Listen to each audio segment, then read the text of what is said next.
amazing crowd is just stunning. And I think it's a real testament to the love and the resiliency of this great and wonderful community.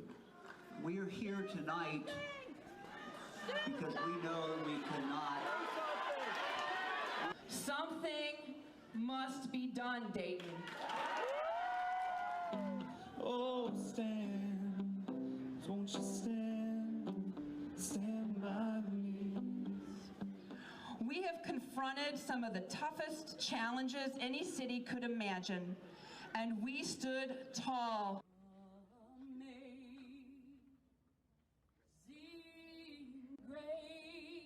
Is because in the midst of our hurting and in the midst of our fighting, we're yet believing. We're believing that Dayton can be stronger. We're believing that Dayton will be stronger. But now I see.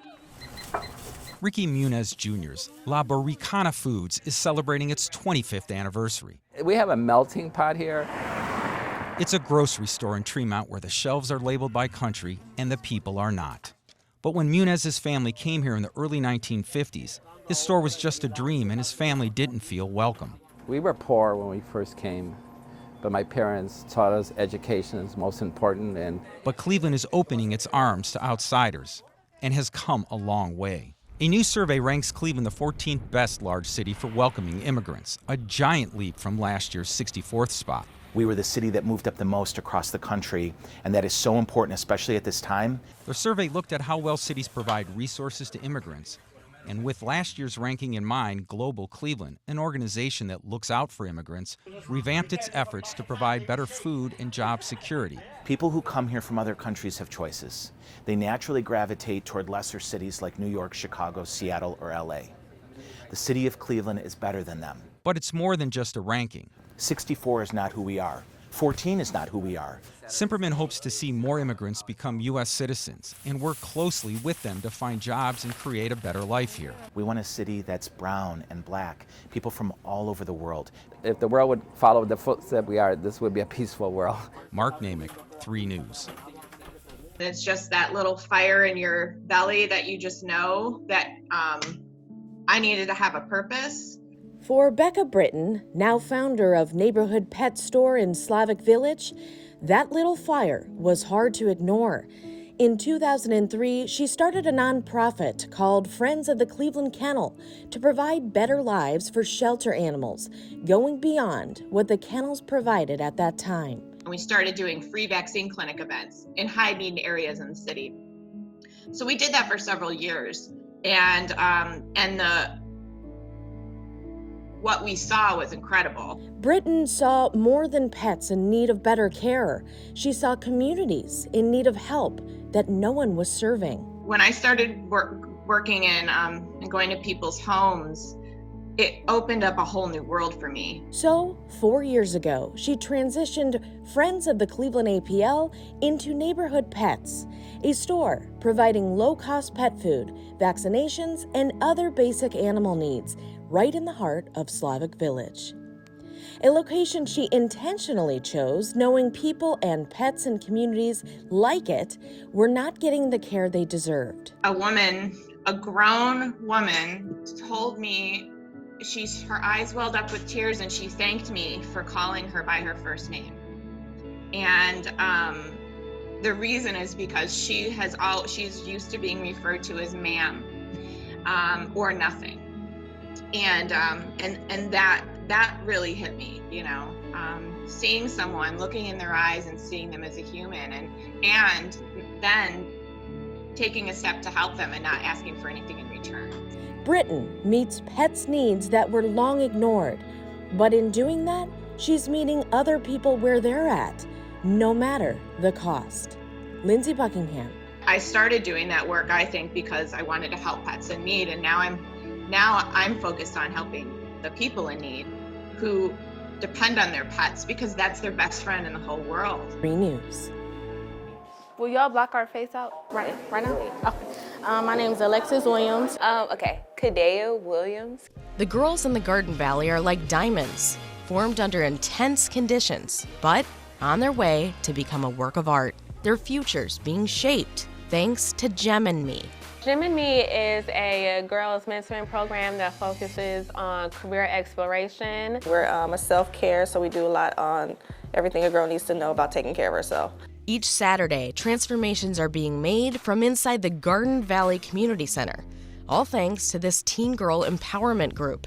Co-founders Christian Copez Minor and Penny Willis prepare a different workshop every weekend. Here we create products, so we've created bath salts, bath soaps, bracelets, so we do stuff that's interactive. We go on field trips. But young girls aren't always laser focused on their futures. My life, I have a lot going on. When we didn't come here, we never got along. But now that we go here, we get along more. That's true. At the end of each month, everyone comes together for nothing more than a little girl talk. It helps young girls find their value and find who they are within themselves, and that's really important in this world because we don't have that. Penny and Christian know growing up in Cleveland is tough. You've got to have an edge to stop spinning through the inner city's vicious cycle. If something's actually happening at school, you can talk to someone about it. So when we come here on Saturdays, school is the biggest topic that we talk about. And boys. And boys. But that edge is carving one of the rarest jewels of them all, a diamond in the rough. Anything else you want to say? No, follow me on Instagram. Good morning. We want to introduce you to Gianni. He's a local 10-year-old who wrote a blues song about coronavirus and not being able to see friends and family, something we can all identify with. It started when his piano lessons went virtual and his teacher asked her students to write a song about COVID-19. Well, Gianni was the lucky winner of that challenge. The lyrics are all about things that he missed doing when the pandemic started. At the beginning, it was kind of hard because trying to put the notes together. But at the end, it was kind of I just started writing down some things that I couldn't do. And yeah. Some of the lyrics are about missing family who live in Canada and not being able to play sports. Take a listen for yourself. This is the COVID-19 blues.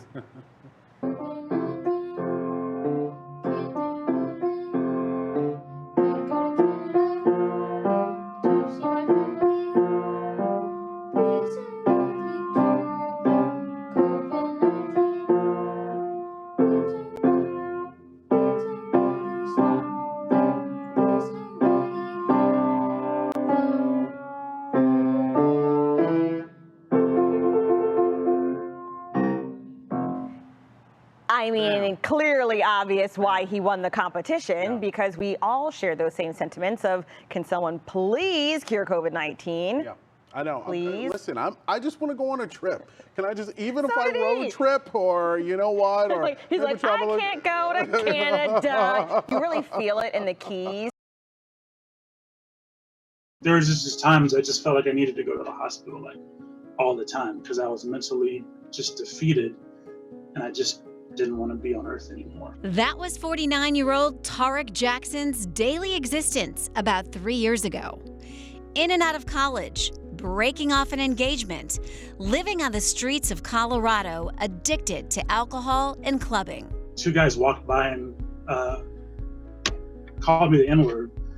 And I don't know, it's upsetting, but I just lost it. And I started yelling somebody take me to the hospital. I'm gonna do off with myself. A bipolar disorder left unchecked. Despite his struggles, Jackson is an accomplished man. In fact, his college degree, a master's in psychology. And while he studied the mind, his experience was never talked about in class or at home. We don't really, for some reason, traditionally we haven't felt that mental health issues are quote unquote serious issues.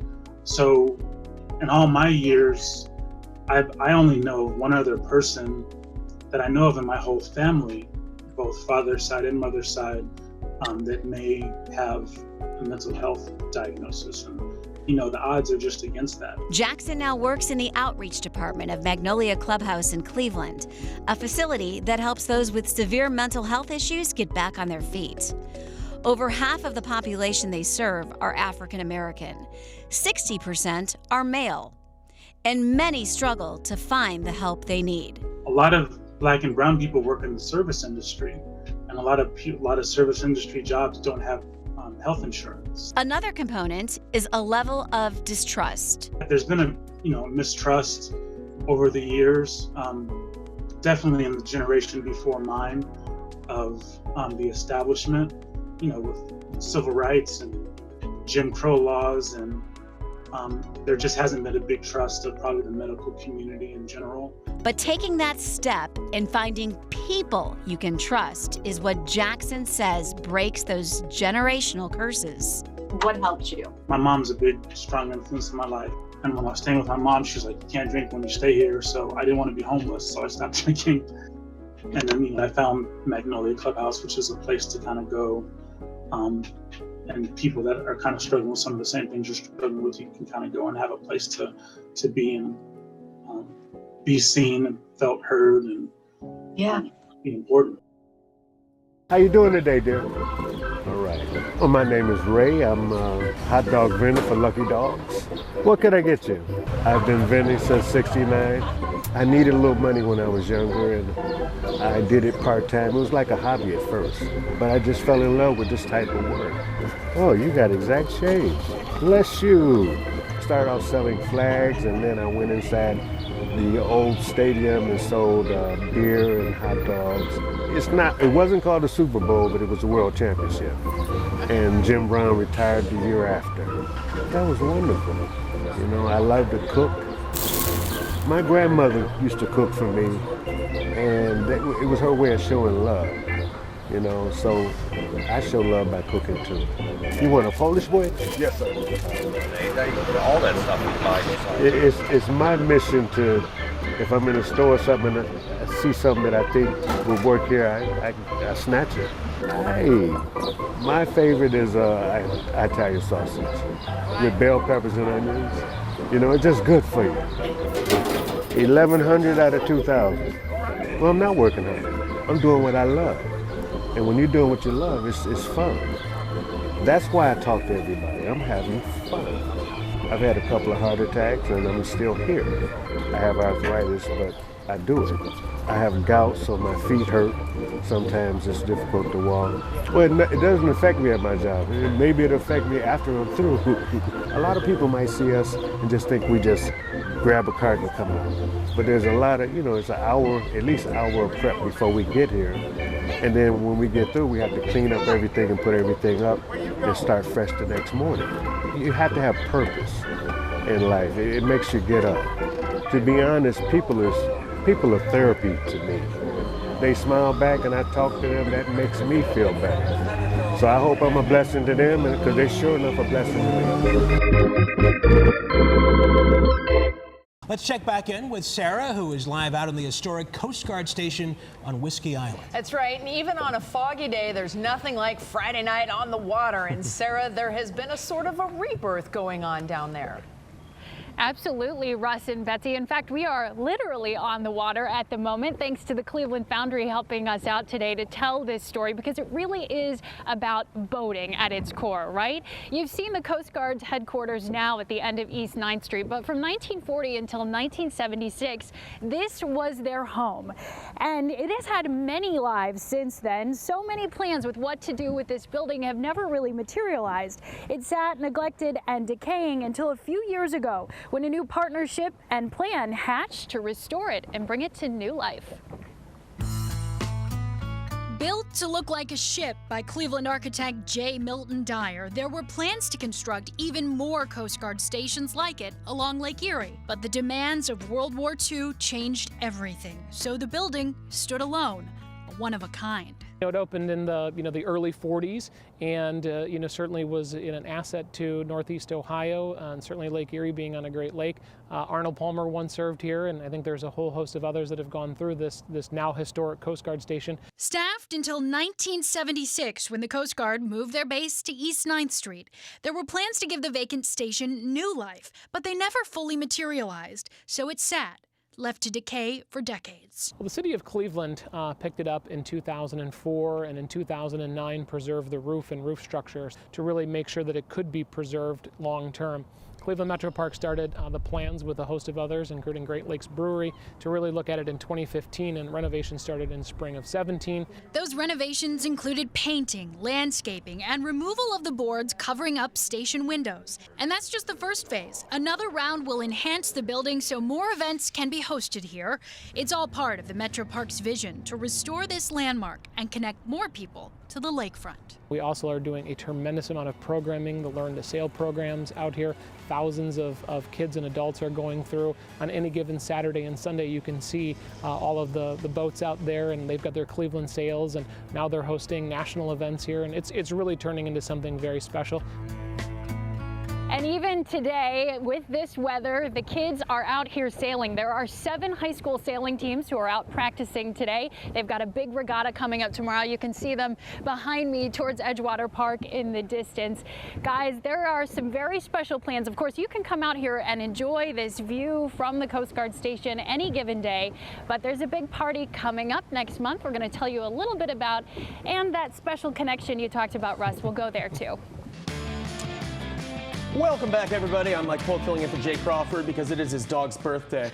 There is a change in a new food concept for Cleveland. The Ohio City Galley brought its food court-style dining experience to Ohio City about a year ago. And now they're adding 3 new options. 3 News' food critic Doug Tratner gives us our first look inside.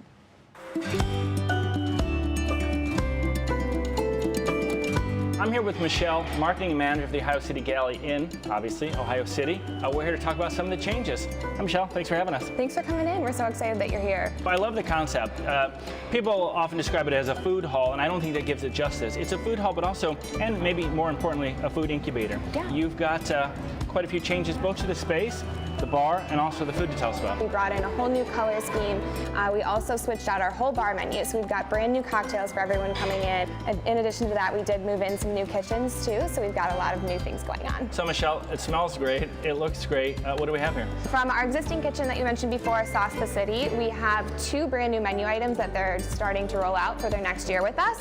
They have their cilantro buffalo chicken sandwich and then their brand new corn bowl. And then our 2 new kitchen concepts, Grains and Greens. We've got one of their salads, their taco salad. It's my go-to for lunch. And then one of their grain bowls as well, the barley and amaranth. Their restaurant makes a perfect fast casual lunch. Yeah. And then we've got a sandwich from Pie Squared, and you'll be making a pizza with them in a little bit. There's something here really for everyone's taste. And wash it down with a nice cocktail? Exactly.